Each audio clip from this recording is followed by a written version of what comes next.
Uno pensa che l'ambiente sia un effetto collaterale della guerra, che il territorio e la distruzione del territorio siano delle cose che uno non vorrebbe, però purtroppo se fai la guerra. No, andare a distruggere il territorio, andare a distruggere una città, un campo, una zona coltivata, una zona agricola, è uno degli obiettivi della mia azione militare. E se il mio obiettivo è la distruzione, non c'è nessuna efficienza che io posso mettere nel modo di distruggere che mi abbasserà l'impatto della distruzione stessa.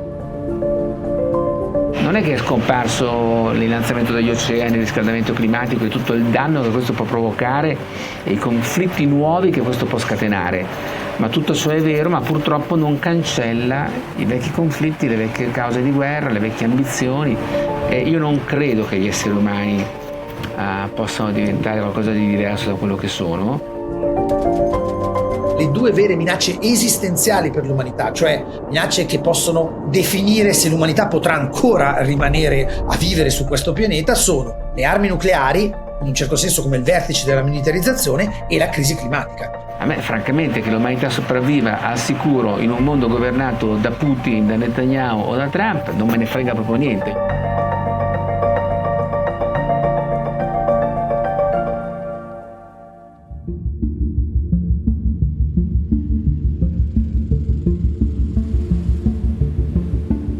Le guerre inquinano tantissimo, non solo e solamente per aspetti tecnici. Se io mi tiro i bastoni o le pietre ovviamente ho un impatto anche di resti sul campo di battaglia diverso che se uso la spada, che comunque è metallo, se uso la lancia, se uso le frecce, poi c'è la polvere da sparo e allora ovviamente rimane di più, e quindi ho anche capacità distruttiva maggiore. Poi all'inizio del Novecento, peraltro proprio un generale italiano inizia a ipotizzare l'idea di usare l'aeronautica per bombardare le città, e ovviamente se bombardi un campo di battaglia con i soldati è un conto, se bombardi una città è un altro per i resti che hai, se bombardi dei siti produttivi che anche loro possono essere inquinanti. Pensiamo alle guerre del Novecento, alle due guerre mondiali, noi ancora oggi stiamo bonificando interi territori che hanno dei resti di guerra. Ogni anno in Italia ci sono migliaia di bonifiche di ordigni delle due guerre mondiali, ancora oggi, a distanza di molti decenni. Quindi già quello succedeva con, se vogliamo, le armi canoniche, le armi più classiche, ma sempre di più alla fine del secolo XX c'è stata un'evoluzione, come dicevo, armi con componenti chimiche, componenti radiologiche, l'idea delle mine antipersona che rimangono sul terreno per tanto tempo, e quindi c'è stata anche un'evoluzione tecnologica che ha aumentato purtroppo il livello di inquinamento della guerra.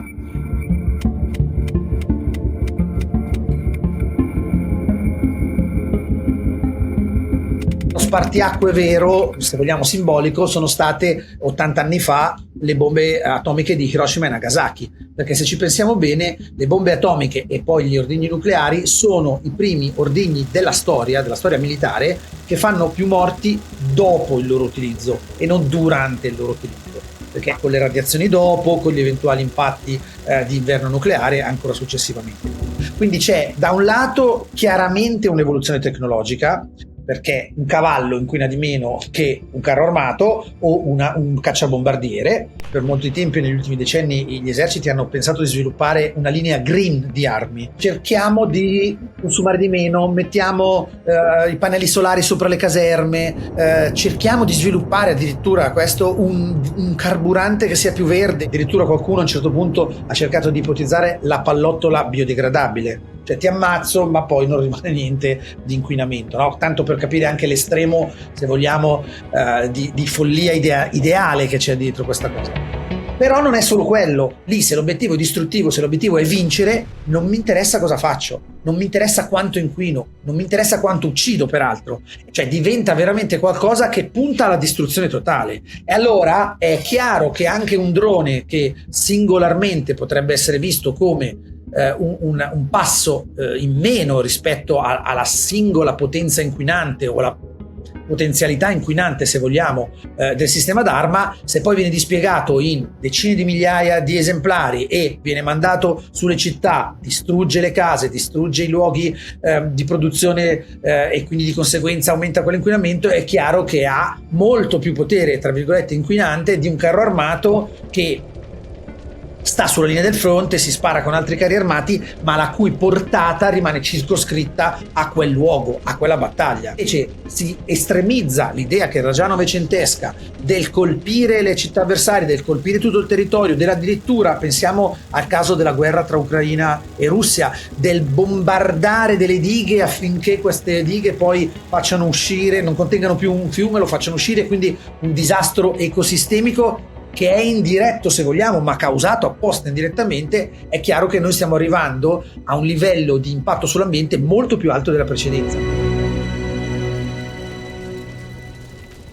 Ed essendo l'obiettivo stesso della guerra, da parte di chi la combatte, quello di distruggere il più possibile l'avversario, non solo le forze armate dell'avversario, ma strutturalmente la società, le connessioni, l'ambiente, il territorio, è chiaro che indipendentemente da quello che si utilizza, da quali strumenti si utilizzano per esercitare, per realizzare questa guerra, non c'è la possibilità in nessun caso di pensare a una guerra green o a una guerra ambientalmente rispettosa, proprio perché il concetto è il contrario. E questo, soprattutto nella preparazione e nell'aumento della spesa legata alla produzione di armamenti, ha un effetto sull'altro grande problema del nostro tempo, cioè la crisi climatica. Ancora le guerre vengono considerate solo affari politici, solo affari etnici, solo affari religiosi, e si dimenticano quelle che sono le cause di base, che spesso sono economiche oppure sempre di più anche climatiche. La lotta per il controllo degli idrocarburi è stato un elemento importante nelle guerre. La possibilità o la speranza di controllare delle fonti energetiche alla fine di un conflitto, magari scoperto anche per altri motivi, è stato sicuramente uno degli elementi entrati nella valutazione se fare o non fare quel conflitto. Pensiamo alla guerra in Iraq, l'invasione dell'Iraq nel 2003, un po' più indietro nel tempo pensiamo alla guerra del Kippur, l'embargo sul petrolio, tutto quello che questo ha generato nei decenni successivi. Oggi sappiamo che la Russia può permettersi di invadere l'Ucraina e di sostenere un regime di importante isolamento non mondiale, ma da una serie di mercati per le rilevanti, grazie allo straordinario patrimonio di idrocarburi e materie prime. Venendo più all'attualità, sappiamo bene tutte le questioni che sono intorno ai motori elettrici, le batterie, le cosiddette terre rare. Fino a quando queste cose non erano rilevanti, non entravano nel computo né degli obiettivi strategici né delle risorse della potenza di un paese, e quindi in questo senso una relazione c'è. In termini invece più, diciamo così, di out, non mi pare che ci siano ancora guerre per l'acqua o guerre per le terre emerse. In maniera indiretta però già sì, pensi al conflitto tra Etiopia e Sudan per la questione di appunto chi sfrutta più a monte il Nilo impoverisce quelli che sono più a valle. Pensi alle stesse cose che si verificano tra la Turchia e i paesi a sud della Turchia per una serie di fiumi, tra l'altro di scarsa, ben più scarsa, cioè portata in Medio Oriente, però ancora più importanti quindi dal punto di vista della risorsa.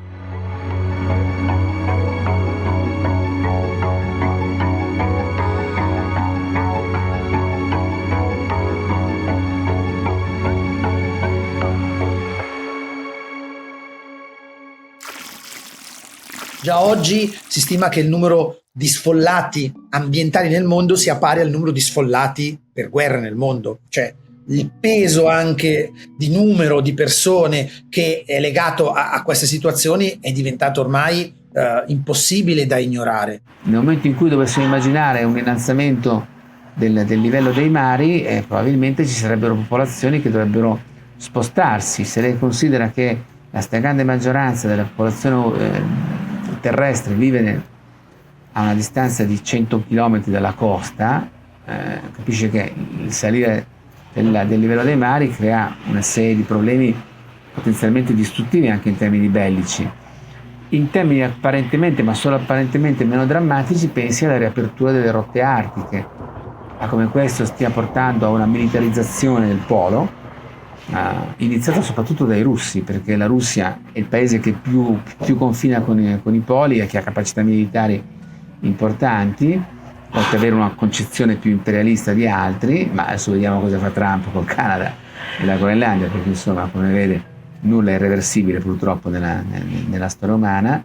Ma pensi anche come l'apertura delle rotte artiche va a modificare la rilevanza della rotta di Suez, e quindi come questo potrebbe comportare una perdita di peso di una serie di paesi che avevano comunque una fiche da giocare, essendo paesi collocati su quella rotta, o sull'impoverimento di tutti i porti del Mediterraneo.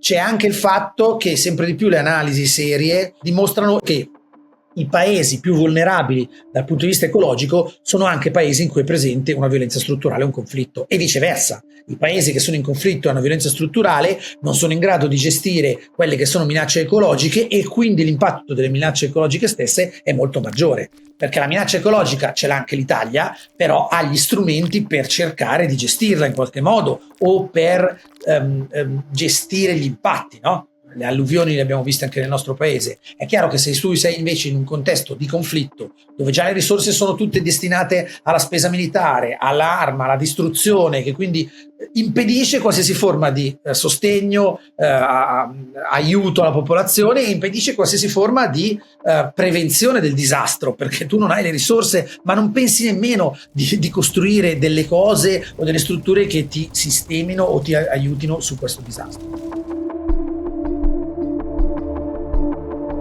Ma anche la preparazione delle guerre, sia nella produzione degli armamenti, sia nel test degli armamenti. Pensiamo a tutto il tema dei poligoni, pensiamo a tutto il tema delle esercitazioni. Ecco, già lì si sta mettendo una grossa ipoteca, diciamo di natura inquinante sull'ambiente, anche se formalmente le ostilità non sono ancora partite.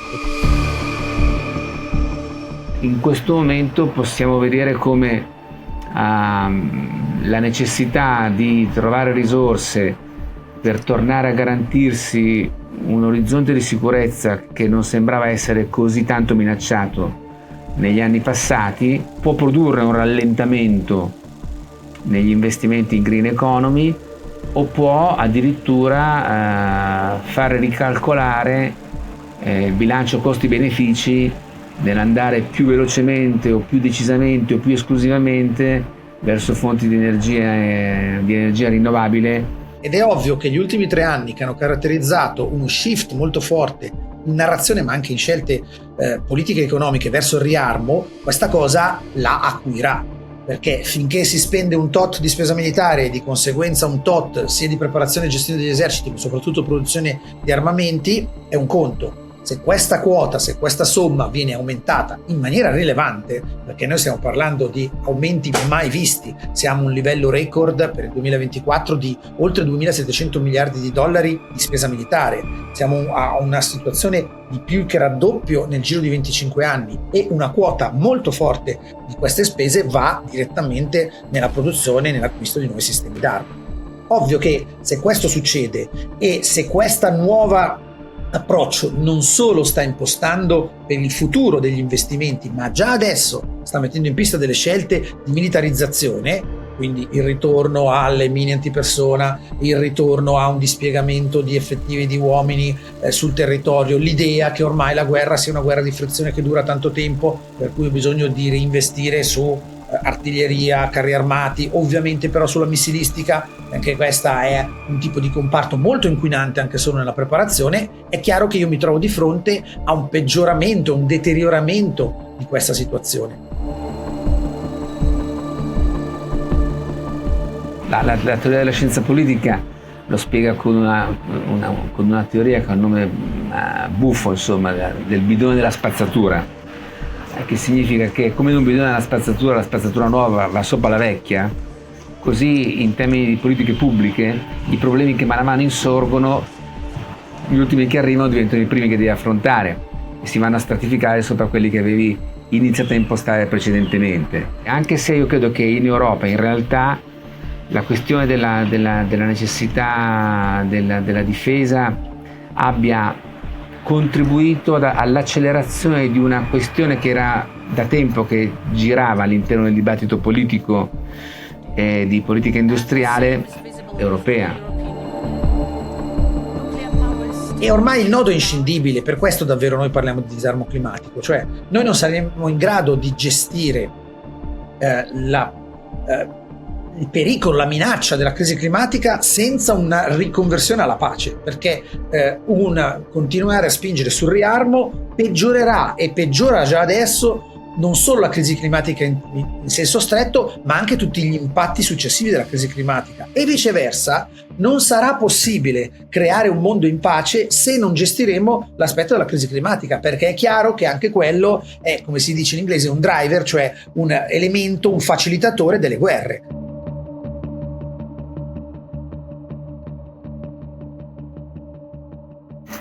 Basterebbe chiedere agli ucraini se il disarmo è una buona prospettiva per restare liberi e sovrani del proprio destino. Non credo che risponderebbero di sì, o basterebbe chiederlo ai palestinesi se essere disarmati di fronte a un vicino molto, molto aggressivo e in quel caso anche un occupante molto, molto armato sia una buona strategia. Una volta che ci siamo professati amanti della pace, della libertà e di quant'altro, poi dopo, ok, il problema è come si mantengono e garantiscono queste cose. Da anni il Bulletin of Atomic Scientists, gli scienziati atomici americani che dagli anni 40 gestiscono questo cosiddetto Doomsday Clock, no? L'orologio dell'Apocalisse, che ci dice quanto siamo vicini all'estinzione dell'umanità, nato proprio sulla minaccia evidente e sentita delle armi nucleari. Però da anni loro sottolineano come le due vere minacce esistenziali per l'umanità, cioè minacce che possono davvero definire se l'umanità potrà ancora rimanere a vivere su questo pianeta, sono le armi nucleari, in un certo senso come il vertice della militarizzazione, e la crisi climatica. La crisi climatica viene percepita dalle elite politiche e economiche come un problema, una minaccia che puoi comunque gestire senza risolverla, perché te la tieni fuori dai confini. Ma in realtà la crisi climatica, così come gli impatti eventuali delle armi nucleari, non sta fuori dai confini, non la puoi tenere fuori, perché è una cosa globale. Cioè, se tu non risolvi la crisi climatica, il problema delle alte temperature ce l'hai anche in Italia. Puoi avere tutti gli eserciti del mondo sui nostri confini, ma l'impatto ce l'hai anche dentro nel nostro paese o in altri paesi. Dismetterei il pessimismo cosmico. Io penso che un'accelerazione verso una maggiore diffusione della pace come negli ultimi 80 anni non ci sia mai stata nei precedenti 8000, vorrei dire. Quello che stiamo vedendo a Gaza o in Ucraina ci dice tutti i giorni che non è che è scomparso l'innalzamento degli oceani, il riscaldamento climatico e tutto il danno che questo può provocare e i conflitti nuovi che questo può scatenare. Ma tutto ciò è vero, ma purtroppo non cancella i vecchi conflitti, le vecchie cause di guerra, le vecchie ambizioni, e quindi noi dobbiamo muoverci bilanciando tra cose importanti e cose urgenti, per così dire. E quindi non c'è dubbio che la scomparsa della vita umana sul pianeta è una catastrofe senza sensi, però nel frattempo ogni singola unità politica legittimamente si preoccupa di non scomparire lei. Perché è chiaro che se l'umanità sopravvive ma finisce la libertà, la parità di genere, l'uguaglianza come aspirazione, perlomeno come punto verso cui stiamo tendendo, a me francamente che l'umanità sopravviva al sicuro in un mondo governato da Putin, da Netanyahu o da Trump non me ne frega proprio niente. Io lo dico proprio papale: gli uomini e le donne o sono liberi o valgono il resto delle specie umane, delle specie animali, per cui che governino le scimmie o i cervi un domani, chi se ne frega. Quindi io non sono favorevole al disarmo di per sé, sono favorevole piuttosto a tutta quella costruzione di istituzioni internazionali che hanno consentito nel secondo dopoguerra non un disarmo, perché abbiamo speso tutti in armi nel secondo dopoguerra, ma nel fatto che quelle armi non venissero utilizzate, perché il punto fondamentale è innanzitutto che le armi non vengano utilizzate. A volte bisogna spendere un sacco di soldi perché questo succeda, e può sembrare controintuitivo, ma è un bene, e va molto bene se spendendo armi tu fai in modo che non possano essere utilizzate. È un costoso modo per garantire la riduzione della guerra. Possono esistere altri modi meno costosi? Sì, io penso che la diffusione della democrazia sul pianeta andrebbe in quella direzione, ma noi sappiamo che questo è estremamente lungo, faticoso. In questo momento saremo in controtendenza, che le democrazie si sono contratte, e sappiamo che comunque il passaggio verso la democrazia è sempre reversibile. Guardiamo cosa sta succedendo negli Stati Uniti, guardiamo cosa sta succedendo in Israele. Molti dicono grazie alle guerre, grazie alle violenze, levatrici della storia. No, purtroppo sono le cesure, sono le negatività, quelle della guerra e della violenza. I veri passi avanti sono stati fatti quando si è andati verso forme di cooperazione, ed è ovvio che non è facile, perché non c'è l'unanimismo, non tutti pensano la stessa cosa, però l'umanità si è inventata dei sistemi che favorissero questo aspetto e favorissero anche, se vogliamo, la convenienza di una cooperazione. Oggi noi siamo portati a pensare quello. Purtroppo negli ultimi 20-30 anni invece è ritornata in auge, ed è questo uno dei problemi del nostro mondo, l'idea che tu migliori per te stesso se sei più competitivo, se batti gli altri, se vinci, no? Il primo motivo credo che sia proprio il rafforzarsi di sistemi politici che noi chiamiamo in tante maniere pittoresche, ma che io definirei semplicemente sistemi politici dispotici, una via di mezzo tra autoritarismi classici e totalitarismi classici, ma che sono veri e propri dispotismi, governati o da singole persone con le loro cricche di potere, cioè mafia states, come la Russia, per dire.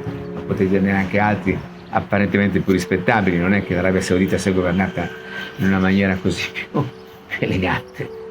Ma detto ciò, questo aumento di potere di questi paesi ha consentito loro anche di aumentare la capacità di proposizione delle loro proposte politiche.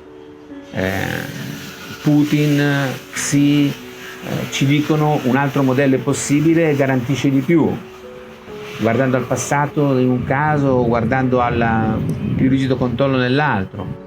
Si ritrovano le democrazie occidentali oggi a non essere più la maggior parte del PIL del mondo, a non essere più la maggior parte della potenza politico-militare del mondo, a non essere più la sola proposta di successo in termini di come organizzare una comunità politica. È nostra responsabilità dell'Occidente avere piano piano sgretolato i sistemi di diritto internazionale, che sono gli unici che possono dire quello che è giusto e quello che è sbagliato. Non esiste una giustizia assoluta, banalizzante, è così, lo vedi chiunque. No, ci sono delle regole anche nella nostra vita sociale. Alcune cose sono giuste e sbagliate perché ci siamo dati delle regole. Questo è. Ma se tu indebolisci il sistema delle regole, poi non c'è più giusto e sbagliato. Come fai a dire ci vuole la pace giusta in Ucraina quando stai minando le regole a Gaza e di conseguenza non puoi più pretendere che siano applicate in quell'altro contesto? Noi siamo stati in Afghanistan 16 anni. Qualcuno ha fatto un impatto di questa cosa qua? Una valutazione dell'impatto? È andata bene, è andata male? Abbiamo ucciso decine di migliaia di persone? Abbiamo migliorato la situazione della popolazione? No, a un certo punto ce ne siamo andati via perché non serviva più al sistema della guerra e agli interessi della guerra. Idem in Iraq, sulla base di prove false, il che non vuol dire che non bisognasse trovare un modo per, come dire, affrontare Saddam Hussein o l'autoritarismo di alcune leadership. Ma in che modo l'abbiamo fatto? Sventolando come Colin Powell la provetta di prove false, andando ad invadere e a rendere ancora peggiore il Medio Oriente, che dopo 30 anni è ancora più in fiamme di prima. Nessuno che fa una valutazione di questo, e queste sono le responsabilità nostre dell'Occidente, e questo è davvero devastante, perché ti toglie la possibilità anche solo di ipotizzare una strada alternativa, che è ovviamente basata sulle regole. Il conflitto c'è, la conflittualità c'è, il problema è come lo gestisci il conflitto. Nelle nostre società democratiche abbiamo provato, e adesso purtroppo stiamo tornando indietro, a gestirlo in una maniera non violenta, cioè non di esplicazione di violenza. Non è il più forte che vince nelle nostre società, in parte sì, ma tendenzialmente secondo le regole no. E vengono fuori le contraddizioni anche, cioè la stanchezza interna della democrazia, il fatto che le democrazie siano sotto scacco anche da aspiranti autocrati interni, pensi a Trump o pensi a Netanyahu, o da personaggi che hanno una visione della democrazia che è sempre più ridotta al momento elettorale. Il problema vero, è la cosa drammatica, è che questi pochi riescono a convincere i tanti che è un sistema che favorisce anche loro. Cioè c'è la famosa frase di Neruda che dice: la guerra viene combattuta da coloro che si uccidono senza conoscersi, senza avere un vantaggio, a causa delle scelte di coloro che si conoscono, le grandi elite, che non si uccidono e che hanno un vantaggio da questa cosa qua. La guerra favorisce pochissimi, con gli interessi diretti della produzione di armi, del potere che viene portato avanti, perché la guerra favorisce gli estremi anche politicamente, e quindi persone che normalmente non verrebbero tenute in situazioni di leadership, nel momento di guerra vengono tenute così, perché la guerra banalizza tutto, no? Giusto o sbagliato, amico o nemico, io sono il bravo, l'altro è il cattivo. La democrazia è innanzitutto una cosa, è una teoria della limitazione del potere, non è una teoria dell'esercizio sfrenato del potere. Se tu perdi l'idea che democrazia appunto limita il potere di chi governa, perché oggi governo io, domani governi tu, per cui una garanzia reciproca, e costringe a ottenere il consenso attraverso l'argomentazione, se tu perdi questo o lo metti sempre più in secondo piano, anche rispetto alla visione internazionale, trovi insopportabile che ci siano dei vincoli e dei limiti da rispettare.